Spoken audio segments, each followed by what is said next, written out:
Hello everyone, thanks for tuning into today's fourth and final video. We're going to have a look at the weather for the next 10 to 14 days for today's final video. Day 10 will take us to the 20th of February. And we'll be able to extend out beyond that with yesterday's GFS and Ensembles, where we're around a couple of weeks. We'll have a look at the CFS V2 at the end of the video for the next 4 weeks. And that will get us into the first half of March. I should get time for that for you in a moment. Just to say that first, the video is there as our 6M UK weather forecast. We've also released a weekend forecast and the EC46 data as well. So please check out all today's videos and content, like, share and subscribe on all of today's videos and content. And thank you so much everybody for doing that. We need to put on around 45 subscribers now to get ourselves to 18k. We are getting so close to 18k. Can we get to 18k before we end the mid-actual winter 2023-24. So it's going to be close. It's going to be a close run thing. It might be a struggle if I had another cold snap, but it'll be interesting. Could we do it? Could we do it? Could we do it? Could we do it? Anyway, thank you so much everybody, and please give us a sub to your friends and fans who subscribe. And thank you so much everybody for doing that. Right, okay, we're going to start off with stratospheric developments. Latest GFS run in terms of stratospheric forecast looking like this.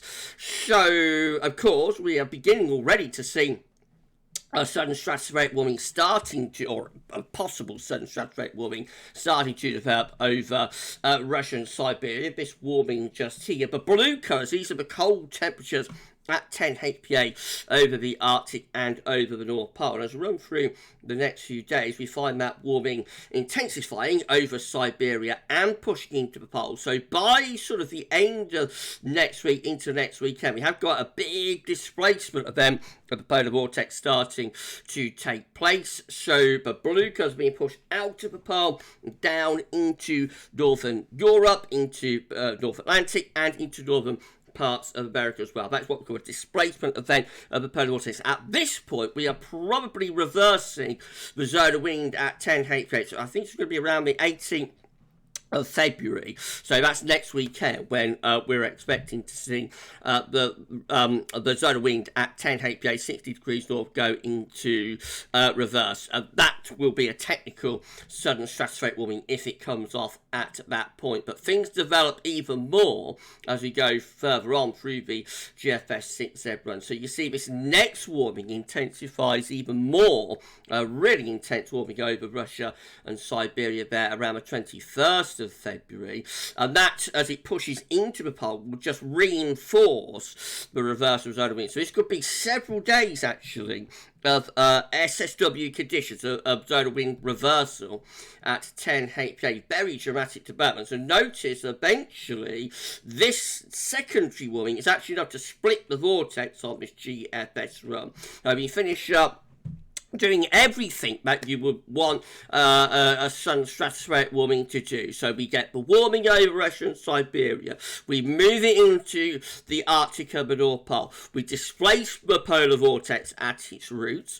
We reverse the zone of wind, and we get a secondary one that's even more intense, which is enough to split the vortex. That does everything that you want SSW2, and you would expect quite a dramatic tropospheric response from that, I think, as we go on into March. So March is a month to look out for here. I think maybe even April as well, but I would say March definitely a month to look out for the chance of significant amounts of northern blocking and cold weather if all of this comes up. Maybe it's just one GFS run, and I think we will. So I think we will get like the warming. It's already started. If we go back to GFS here, the warming is already beginning over Russia now. So we're going to get that. I think we will get the displacement event. I think we will displace the polar vortex at its roots, and I think we will reverse the zone wind. 84% of GFS ensemble members are reversing the zone of wind. We're also seeing this showing up in the east. I'll talk about that in a moment. So I think we're going to do that. The question then is whether we'll get this secondary one. This secondary secondary warming, which is even more intense, around the 21st, 22nd of February, so it's like a couple of weeks away.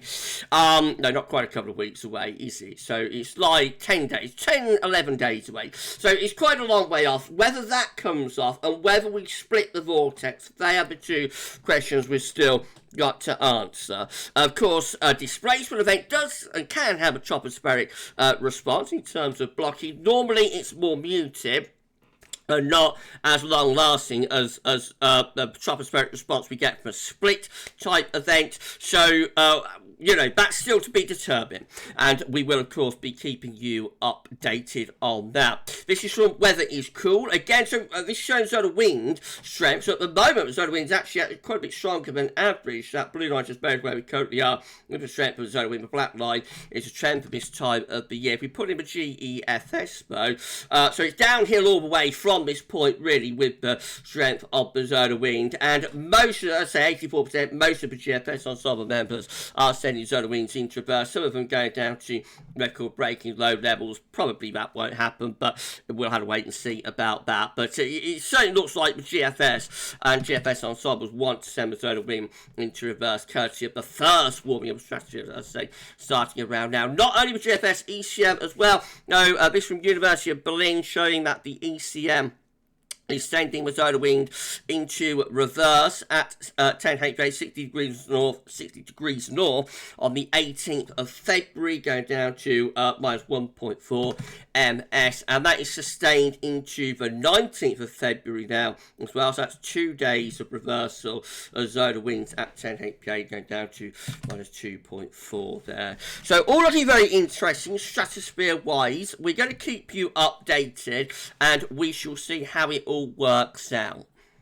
Right, we're going to do a little bit of CET Saturday next. So, central temperature is currently sitting at 7.8, exceptionally mild first 9 days of February. That's 4 degrees above 61 to 1990 average. So, I just want to see how that stacks up, by past year. So the central temperature, of course, is the oldest and most reliable temperature record anywhere on Earth. Goes all the way back to 1659. The further back you go, the more unreliable it gets. It's just a snapshot as you go further back, albeit a relatively reliable one.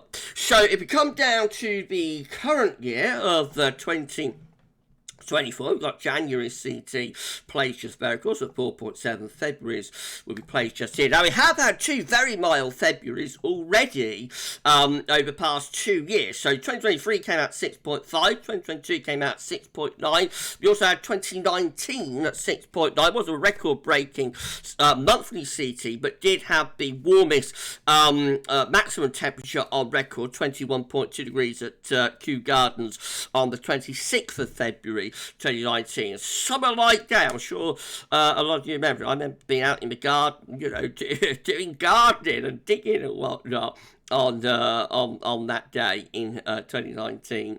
Also very mild February occurred in 2014 as well, 6.3, 2017, 6.2. So I've had a lot of mild Februaries recently, but could this one be up there with the warmest Februaries? So what are the warmest Februaries? Well, I can tell you that the most recent warmest February is actually back in 1998. So we came out at February CET in 1998 at 7.2. Also an exceptionally mild February in 2002 at 7 degrees, just a little bit under 1998. And medicals have 1990, which was a remarkably mild February as well, at 7.3. That's actually the third mildest February on record. But the mildest February is unbelievable, really, given the warming that we've had over the past sort of 30, 40 years or so. The mildest February is actually a very, very long time ago. So at number 2, the warmest February, second warmest February for CET is 1869, just here, 7.5, part of the warmest winter on CET record. That record still holds out by all the mild winters we've had over the past well, 20, 30 years. That record of December CET 7.2, January CET 5.6, February CET 7.5, that is still the warmest winter on record, 1868, 1869. Unbelievable and remarkable that. But that is not the warmest February on record. The warmest February for CET is one of the longest standing records within the century in temperature. The warmest February is actually back in the 1700s. Look at this, it's back in 1779 when we came out at 7.9, only 8 degrees there. Absolutely unbelievable that record still holds, but will it hold for this year? That's the question, because, you know, the CET is at 7.8, so it is 0.1 of a degree under 1779, but we've got more mild weather to come. So could we break that 1779 record? I'll be sad to see it go really, because it's held out for so long, but records are there to be broken, of course, so we shall see how it all pans out. But yeah, it would be amazing, wouldn't it, if we did actually break that record there in 1779. As we talked about mild and warm Februaries, I suppose we've got to discuss colder Februaries as well. So our last sort of proper cold February was back in 2018, just here, when we had the beast from the east, of course, at 5 point, no, that's wrong, isn't it? At 3.1. Now, I think that used to be under 3 degrees a couple of years ago. That was in the twos. But of course, we've readjusted the CET. The last time we had a February CET in the twos was in 2010 at 2.9. So that was a really cold February back in 2010. We also had a cold February, where is it, in 1996, 2.5. That was a really cold wintry February. Of course, we've got 1991 here, that contained that big freeze in the first half of February, 1991, severely cold and very, very snowy as well, 1.6. So the last time I had a sub-zero CET February was back in 1986, long time ago now, -1, that came out, one of the coldest Februaries on record, and the coldest February on CET record was back in 1947, just here, which came out at -1.9. Interestingly, we haven't had a February CET in the -2s. I would assume that is possible. You know, like when Semi came out, -1.9, I would assume it is possible to get a February CET in the -2s, but I don't think that has ever happened. Interesting as well how we go through that run of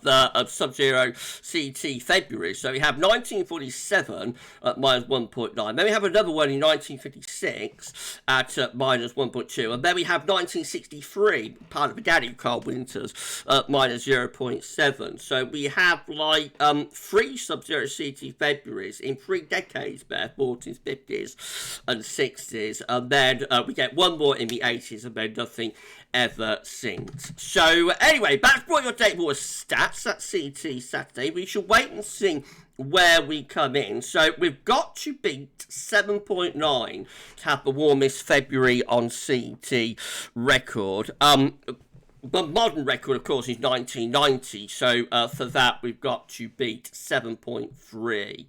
So if we beat 7.3, you'll hear lots about how it's the warmest February on record, because they'll kind of ignore. They'll probably ignore 1869 and 1779, but that's brought you up to date with it all anyway. We shall keep you updated. We're over at CET every day, and we'll be excited to see where we finish there. Okay, I hope you enjoyed CET Saturday. Thanks so much to my good friend Schreien for helping me with all of that. Thanks so much to Schreien Bruin for all the help with CET Saturday today. Right, okay, let's have a look at central. No, what I'm talking about, we're not to central and temperature. Let's have a look at the GFS upper air temperature and precipitation ensembles. And next couple of weeks, red line is a 30-year upper air temperature average for Coventry. We're at Cov today, so we're starting off a bit above average at the moment. Things will go a little bit cooler into the beginning of next week, but only going close to average, and then we're taking off again with the upper air temperatures through most of next week.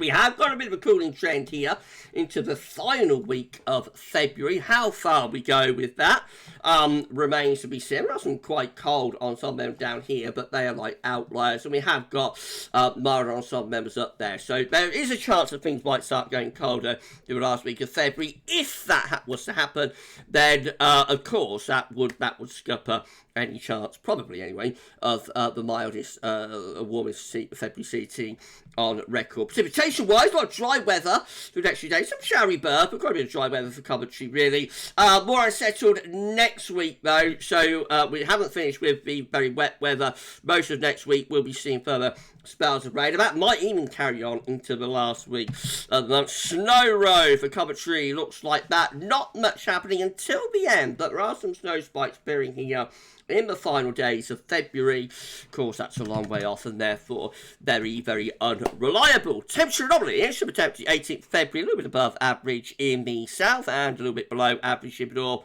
Not a particularly big deviation from the north, but it is above average for Ireland, England, and Wales yet again. Precipitation anomalies from the Temp to the 18th of February, coming out driving down Scotland and Northern Ireland, but average or above average for England and Wales. The latest Windflow Map from earthnorthschool.net shows that the low pressure that brought the cold spell down the tubes a few days ago. That remains just to our southwest. Those cold east winds have retreated down to the very far north of Scotland, and the rest of the next week anyway is going to be dominated by sort of southwesterly winds and generally milder conditions, or mild conditions. Right, let's go through the chart data then. Miss Latest you can make your run. It's looking midnight on Monday. Low pressure northwest Scotland bringing westerly winds. They're bringing showers in with them, and they could turn wintry up in the north. More low pressure pushing through as we go through next week. Detailed subject to change though in terms of timings, but basically going to be very unsettled through next week. But with winds coming up from the Azores, should be mild in the south. Good winds of threat perhaps of something a little bit colder through the far north of Scotland, with those easterly winds possible up there. But most parts of the country looking mild and very wet at times through next week. Icon again looks really unsettled as next week progresses. We drag up southwesterly winds, so it will be very mild at times, particularly in the south, but it will be unsettled with further wet weather to come. Quite a deep low pushes through there, for example, midnight Thursday through to Friday next week. Beyond that, we might start getting a little bit of a break in the areas of low pressure, although I have to say it does look very, very, very flimsy, this ridge attempt, and there is more low pressure sitting in the Atlantic. So we're having a go like at raising some pressure to the north and also to the south there, so building like an area of high pressure. But it looks very, very flimsy, I have to say, with this low just here looking quite likely, I think, to roll in through the gap. Notice by the end of the icon run, which gets us to midday, Saturday 17th of February, heights are trying to rise up over Scandinavia as well. This other KMA is looking, so the low pressures just keep on coming over the next few days. Heights begin to try and rise towards the end of next week, turning things drier. Relatively mild with that. Perhaps a little bit of cold snap there around the 20th of February. Certainly more in way of higher pressure, brings some slightly drier weather there through the third week of February, but whether that actually verifies remains to be seen. Let's have a GFS 6Z run. Is looking the low pressure again keep on coming through most of the coming week. Further spells of rain are likely at times, trying to raise the heights a little bit to our north and northeast as we go into next weekend. Something just slightly drier and colder, trying to get going then, but not really coming to a great deal until we get to around day 10. And then high pressure to strengthen quite nicely across the country. Not in a position to bring anything particularly cold, but would probably bring some overnight frost and fire. But the main thing is that it finally breaks us out of the unsettled weather, so we would have a bit of a chance there to start drying out under that area of high pressure. The high pressure then starts to go into what's he doing? Retrograde. And we end up trying to pull in a cold northerly blast there by the 26th of February. That is a very, very long way off, though. And then the GFS 6 there once more, in those areas of low pressure in from off the Atlantic through the course of the coming week. So lots of unsettled weather at times. Higher pressure again, it's trying to get going out of Scandinavia, so quickly Scotland's a little bit on the cooler side, I suppose, but generally it's looking unsettled, I think, and relatively mild through next week. And then up to day 10, well, heights begin to rise close to the country, this time more centred to our east, breaking us out briefly of the unsettled weather, but not for long. Look at this, deep blow rattles in on the 24th of February, and we keep the Atlantic weather going really up to the very end of the GFS 6Z run. If you're enjoying the video, please do like, share and subscribe. Thanks so much everyone for doing that. Why not drop a comment, let us know what you think about this and all of our videos. Don't forget to tell friends about GavsWeatherVids. We thank you so much everybody for doing that. 45 subscribers will get us to 18,000 subs. Unbelievable number. Thank you so much everybody for getting us this close to 18k, and let's push on, try to get to 18k subscribers before the end of mid-tropical winter 2023-24. Right, GM again pulling up those southwest winds into Tuesday. They'll bring further wet weather in with them. We carry on with below pressure pushing through into the end of next week as well. Unsettled weather continues really. Do we get a break? Well, the GM tries to start raising the heights there, quite interestingly, towards the northeast. By the time we get through to the 20th of February, having a go at building some pressure, some blocking actually, building blocking high up towards Iceland. We're still mild up to that point, but we're not that far away to start to pull in some colder air from the northeast as well. All out of all model output, I think the GM is closest to turning things colder at day 10. And then the ECM looks like that. So again, low pressure continuing to push through the rest of this week with further bouts of rain to come into next weekend. Low pressure clears away to the east. Heights try to build through the country. So we do try and raise the pressure next weekend, pulling something a little bit colder from the north as well. But we're back into southwesterlies and unsettled conditions again by day 10 with the ECM. This is how the precipitation forecast looking based on the ECM run from Tibet.com. Got an unexpectedly wet night come for central and eastern regions tonight. Actually, this has crept up on us a little bit, but some heavy rain moving up the eastern side of the country tonight. So that's going to add, to the flooding woes and whatnot. And then showers turning windy through the early part of next week in the north. Not for long, mild southwest winds then set in and bring showers and longer spells of rain throughout most of next week. We start turning things a little bit drier for a few days. Next weekend could be with frost and fog with that, but then the wet weather's back in again by day 10. Means I'll be up on the table within the ECM ensembles today for day 10.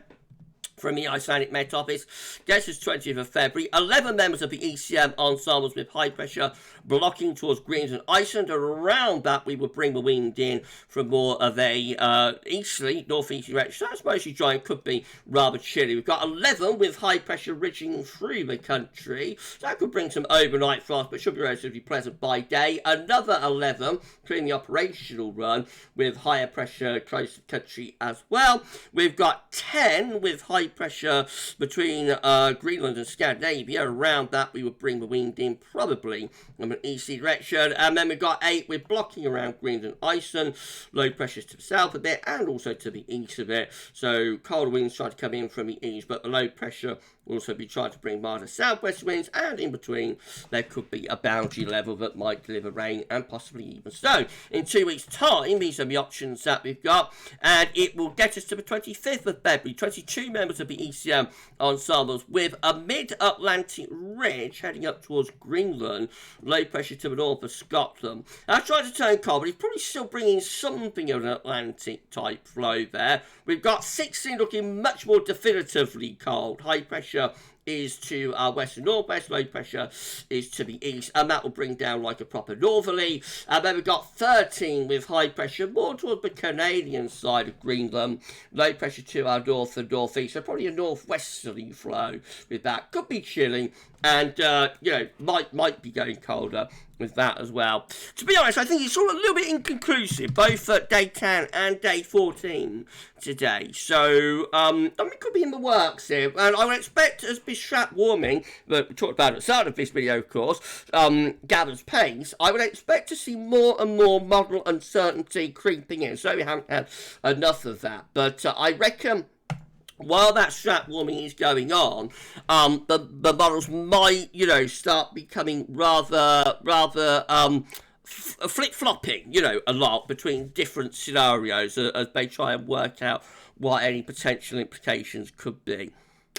We'll see. Right, CFS V2, and then we're done. These are 500 millibar height and honest breakdown into week periods. The first week period will take us from the 10th to 16th of February. So the coming week will be unsettled with low pressure in control, and with winds still coming up from the southwest, it will be relatively mild as well. Week 2 looks like that. It's the 17th to the 23rd of February. So high pressure down towards Spain and Portugal.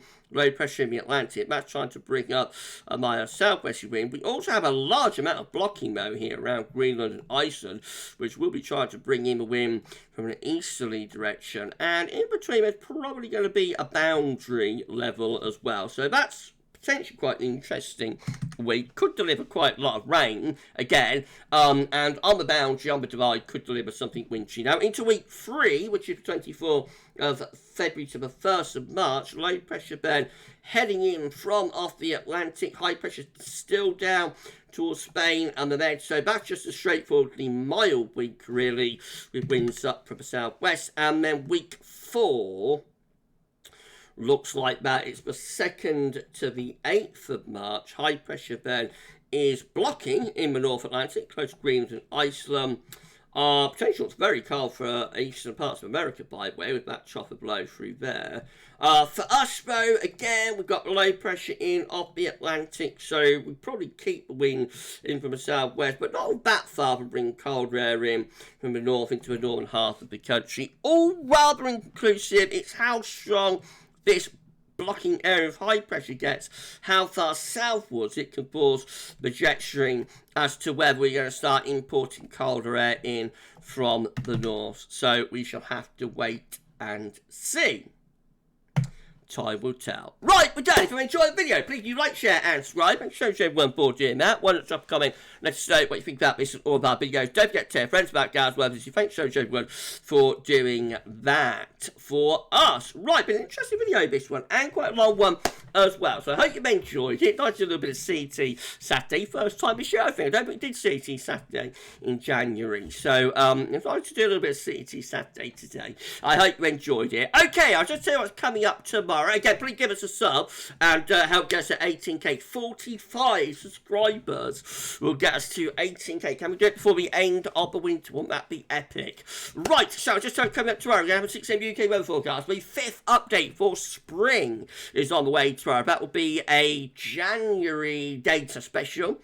And we'll be live at 6 PM as well. So we'll live stream at 10 to 14 there. We'll combine it with Ensembles Watch, and no doubt we'll have some long range for you as well. So it's going to be an epic live stream at 6 PM tomorrow. I shall see you for that one live. But for this video and for today's videos, that's all for now.